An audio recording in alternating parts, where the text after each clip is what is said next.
আমার লজ্জা লেগে যাচ্ছে।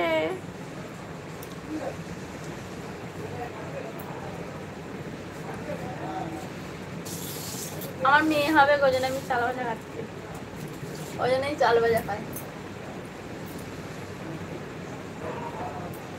কিচ্ছু বোঝে না, বাচ্চা ছেলে নাকি বলো, বলছি তো বাচ্চা ছেলে।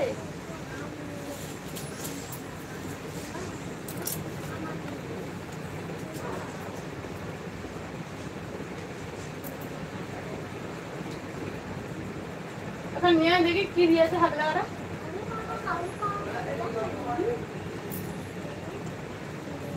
অর্পিতা কোথায় গেল? না হলে পালাবো। হ্যাঁ তুমি জানো না সত্যি কি মিথ্যে, আমি বলবো কেন?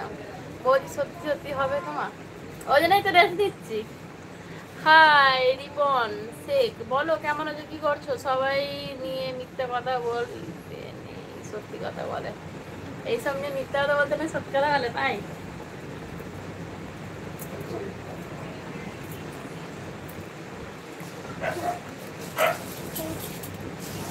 চাল ভাজা খাবে কি? চলে আসো। কি খাচ্ছ বৌদি? একলা একলা খাচ্ছ, আমাকে দাও দুটো। চলে আসো চলে আসো রিপন, চলে আসো। হ্যাঁ কি না, না গো না, ও ইয়ার কি করছি বলে, তোমরা তো আগে জানতে পারবে। তাহলে দাদা তো এখন রেস্টে থাকবে অনেকদিন, বলে তোমরা তো আগে জানতে পারবে। চাল ভাজা খাচ্ছ তো দেখাও, একলা একলা খেলে পেট ফুলে যাবে। এই তো দেখো, আমার হেভি লাগে গো চাল ভাজা খেতে, সেই লাগে, সেই সেই লাগে। ওই জন্য তো বলছি সবাই নিজে।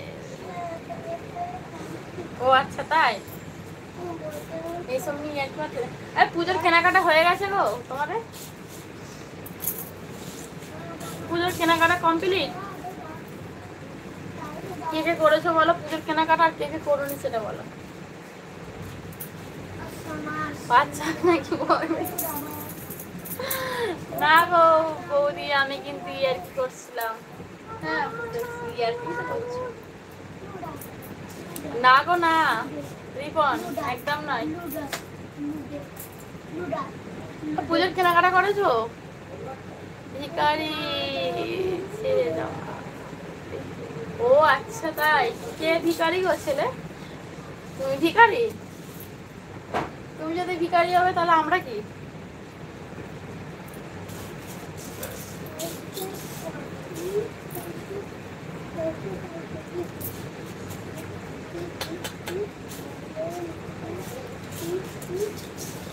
কেশবা পুজোর কেনাকাটা কমপ্লিট হয়ে গেছে? রাজের তো মনে হয় হয়ে গেছে, নেই বলছে।